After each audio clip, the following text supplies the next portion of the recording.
Hello again. I've been thinking lately that what this channel needs is a clearer sense of direction. I seem to have been floating around from topic to topic in an undisciplined fashion. So in order to give a bit of more structure to what I'm doing, I've come up with the idea of defining a project. In honour of Mr. Wayne Erbsen and his book that I admire so much, I'm going to call this the Ignoramus project. And what it consists of is me going through this book one tune at a time, from the very first one, which is Old Molly Hare on page 26, to the very last one, which is Little Sadie on page 55. One at a time, and for each one, I'm going to learn to play it his way. That's sort of serving out my apprenticeship.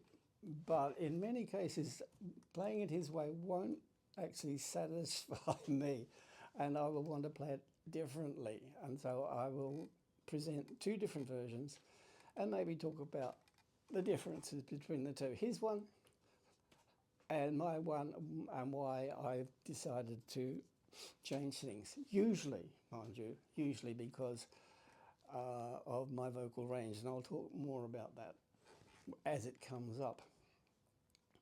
So actually, while I'm talking about that,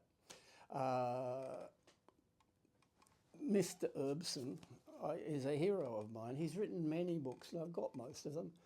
And this one here, the cover, sort of sums up the reason I'm approaching the banjo the way I do.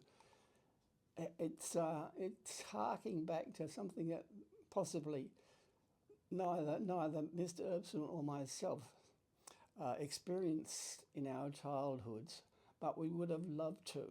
The idea of gathering on the front porch with a few friends and singing some songs accompanied by whatever instrument happens to be to hand. That's the ideal. That's what I'm doing, trying to encourage people to sing more, sing simple stuff, sing together. The way I think of it is rather a performance, not in the sense of performing for an audience, but in the sense of performing with a group of friends. So anyway, that's the way I'm going to go. I'm going to work my way through this book and not be distracted by other things, and then see how far we get. Okay? So, well, I mean, still, we've got to have some notes in the banjo notes, so let's do something.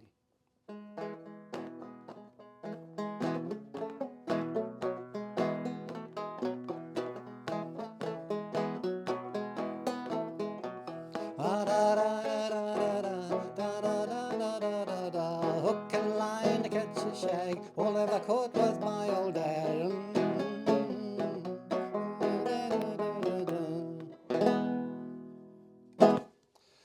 So there's a little bit of a tune. I owe that tune to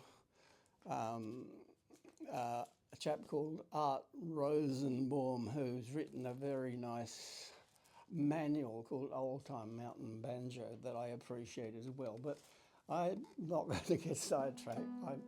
Next time, I'm going to show you how far I've got with the first song out of this book, and I'll gradually work my way through it, and we'll see if I get any better as we're going. Okay? See you later.